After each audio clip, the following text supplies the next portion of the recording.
মায়ের দোয়ার অনেক গুরুত্ব রয়েছে। মা যদি কোনো সন্তানের জন্য দোয়া করে, আল্লাহ রাব্বুল আলামিন সঙ্গে সঙ্গে মায়ের দোয়া কবুল করে নেন। আল্লাহ রাব্বুল আলামিনকে হযরত মূসা কালিমুল্লাহ জিজ্ঞেস করলেন, রব্বুল আলামিন আমার সাথে সর্বপ্রথম কে জান্নাতে প্রবেশ করবেন? আল্লাহ রাব্বুল আলামিন ডাক দেয়া বললেন, ও মূসা কালিমুল্লাহ, তোমার সাথে একজন গরুর কসাই জান্নাতে প্রবেশ করবেন। সুবহানাল্লাহ। হযরত মূসা কালিমুল্লাহ বললেন, আমার সাথে গরুর কসাই কেন জান্নাতে প্রবেশ করবে? আল্লাহ রাব্বুল আলামিন ডাক দিয়ে বলে, ও মূসা তুমি যাও, গিয়া দেখো মূসা এই কসার কি মর্যাদা, তুমি যা একটা নজরে দেখে আসো। হযরত মূসা কালিমুল্লাহ খুঁজতে খুঁজতে যখন এবার কসাইয়ের দোকানের কাছাকাছি গেলেন, যাবার পর দেখতে পেলেন কসাইটা গরু জবাই করে কোনো হারাম ব্যবসার দিকে নজর দিলেন না। বাংলার জমিনে কসাইয়েরা গরু জবাই করে গরুর গোস্তের ভিতরে পানি ঢুকায়, কিন্তু ওই কসাই কিন্তু কোনোভাবেই গরুর গোস্তের ভিতরে কোনো হারাম কোনো কিছু ঢুকায়নি। আমার ভাইয়েরা, কসাই গরুটা জবাই করে সুন্দর করে গরু গোস্তগুলো নিয়ে এবার দোকানে উঠালেন। উঠা গরুর গোস্তগুলো সব গোস্তগুলো বিক্রি করলেন, কিন্তু গরুর ভিতরে মূল্যবান একটা জিনিস রয়েছে, সেই জিনিসটা হলো কলিজা। এই কলিজা তিনি বিক্রি করলেন না। এই কলিজাটা কি করলেন? এই কলিজাটা একটা ব্যাগের ভিতরে ভরে উপরে টাঙ্গায় রাখলেন। সব গোস্তগুলো যখন বিক্রি হয়ে গেল, বিক্রি হয়ে যাবার পর এবার যখন কসাই বাড়ির দিকে চলে যাবেন, বাড়ির দিকে যখন চলে যাবে, এবার কসাই ওই কলিজার ব্যাগটা নিয়ে বাড়ির দিকে রওনা হয়ে গেল। মূসা কালিমুল্লাহ কসাইয়ের পিছন পিছন যাইতেছে, দেখবে কি করে। এবার কসাই বাড়িতে গেলেন, গিয়া দেখতে পেলেন তার মা অসুস্থ, ঘরের ভিতরে শুয়ে আছেন। মাকে এবার উঠালেন, উঠায় সেবা যত্ন করে আবার শোয়া দিলেন। শোয়া ডাক দেয়া বললেন, ও আম্মা জান, আপনি একটু শুয়ে অপেক্ষা করুন, আপনার জন্য আমি দোকান থেকে কলিজা নিয়ে আসছি। এই কলিজাগুলো আমি নিজ হাতে বোনা করেই আপনাকে খাওয়াবো। সুবহানাল্লাহ। আমার ভাইয়েরা, কসাই এবার কি করলেন? মাকে যত্ন করে শোয়া দিলেন। মাকে যত্ন করে শোয়া দিয়া এবার তিনি গোছগুলো সুন্দরভাবে কেটে কেটে এবার যখন এই গোছগুলো যখন কষাইতে লাগলেন, গোছগুলো কষায় রান্না বান্না করে মার কাছে চলে গেলেন। মাকে বিছনা থেকে উঠায়া সুন্দরভাবে উঠায়া এবার মার মুখের ভিতরে সন্তান গোছগুলি এই কলিজাগুলি মুখের ভিতরে উঠায়া দেন, খাওয়াচ্ছেন। মা সুন্দরভাবে খাচ্ছেন, মা তৃপ্তি সহকারে খাচ্ছেন। যতক্ষণ পেট না ভরছে ততক্ষণ খাচ্ছেন এবং খাওয়াচ্ছেন। ছেলে যখন মাকে সুন্দরভাবে খাওয়াচ্ছেন, যখন মায়ের পেট ভরে গিয়েছে, মায়ের পেট ভরে যাবার পর আল্লাহ রাব্বুল আলামিনের কাছে দোয়া করতেছেন সন্তানের জন্য। মা দোয়া করছেন, রব্বুল আলামিন আমার সন্তান আমার জন্য কি করে, আমি অসুস্থ আমাকে কত সেবা যত্ন করে, এবং দোকান থেকে কলিজাগুলো বিক্রি না করে আমি মায়ের জন্য নিয়ে আসে, যে মাকে এত ভালোবাসে। আমি দোয়া করছি আমার সন্তানকে, আমার এই কসাই সন্তানটাকে এই জামানার পয়গম্বর যিনি, তার সাথে আপনি জান্নাতে প্রবেশ করাবেন। সুবহানাল্লাহ।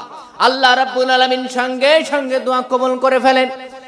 হযরত মূসা কালিমুল্লাহ দেখতে পেলেন এই কসার একটা মাত্র কারণ, মায়ের দোয়ার কারণে আমি মূসা কালিমুল্লাহর সাথে সরাসরি জান্নাতে চলে যাবে। সুবহানাল্লাহ। আমার ভাইয়েরা, মায়ের দোয়ার কারণে বাইজিদ বুস্তামি রাহমাতুল্লাহি আলাইহি বড় হয়েছেন। বাইজিদ বুস্তামিকে যখন আমার ভাইয়েরা, বাইজিদ বুস্তামিকে যখন তার মা বলেছিল, বাইজিদ বুস্তামি মায়ের জন্য এত বড় হয়েছে, বাইজিদ বুস্তামি রাহমাতুল্লাহি আলাইহি বাইজিদ বুস্তামিকে মা বলেছিল আমার এক গ্লাস পানি লাগবে।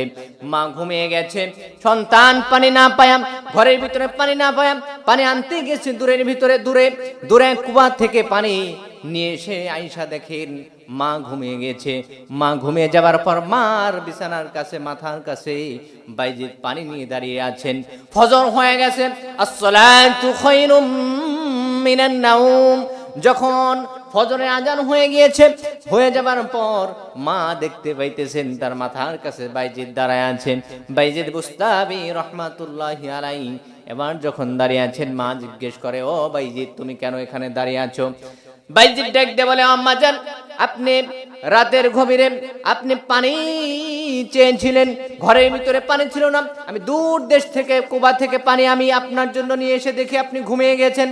ঘুমিয়ে যাবার পর আমি মাকে কষ্ট দেওয়ার জন্য ডাক দেইনি। মা যদি কষ্ট পায়, ঘুম যদি নষ্ট হয়ে যায় কষ্ট পাবে, এজন্য আমি মাকে আমি কষ্ট দেবার জন্য ডাক দেইনি।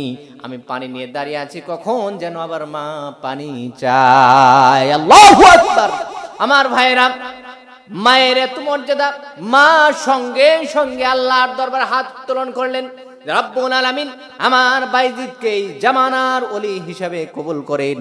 আল্লাহ রব্বুল আলামিন সঙ্গে সঙ্গে মায়ের দোয়া কবুল করে, তার দোয়া কবুল করে বাইজিদকে জাতির জন্য একজন আল্লাহর ওলি বানায় নিলেন। সুবহানাল্লাহ।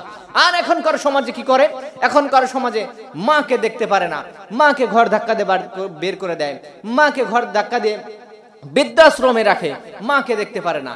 আমার ভাইরা, যারা মা 10 মাস 10 দিন পেটে ধারণ করে কত কষ্ট করে আমাদেরকে দুনিয়ার ভিতরে প্রেরণ করেছেন, অনেকে আছে সন্তান জন্ম দিতে গিয়ে ওইখানেই ইন্তেকাল হয়ে যায়, মারা যায়। সেই মাকে আমরা এখন দেখতে পারি না, খাইতে দেই না, বসতে দেই না। সুন্দর স্ত্রীর কারণে মার সাথে খারাপ আচরণ করে কিনা?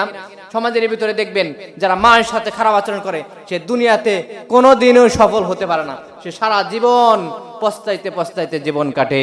আমার ভাইরা, এজন্য মায়ের সাথে কেউ খারাপ আচরণ করব না। আল্লাহ রাব্বুল আলামিন আমাদের সকলকে এমন বুঝ দান করুক যেন মা এমন একটা শব্দ, মাকে বেশি বেশি সেবা করার তৌফিক দান করুন। মা এমন একটা শব্দ, মা দিয়া মক্কা, মা দিয়া মদিনা, মা দিয়া মসজিদ, মা দিয়া মাদ্রাসা, সবচেয়ে মূল্যবান জিনিসগুলো কিন্তু এই মা অক্ষর দেওয়া রয়েছে। সেই মা এমন একটা শব্দ, মায়ের মুখের দিকে সুন্দরভাবে তাকালে, মায়ের মুখের দিকে ভালোভাবে তাকালে আল্লাহ রাব্বুল আলামিন ওই বান্দার আমলনামায় একটা কবুল উমরা করার সওয়াব আল্লাহ রাব্বুল আলামিন তার আমলনামায় দিয়ে দেয়। সুবহানাল্লাহ। এজন্য আমরা সকলেই মা বাবার খেদমত বেশি বেশি করার চেষ্টা করব। আল্লাহ রাব্বুল আলামিন আমাদের সকলকে তৌফিক দান করেন। সকলে বলে আমিন। ওয়া আখিরু দাওয়ানা আলহামদুলিল্লাহি রাব্বিল আলামিন।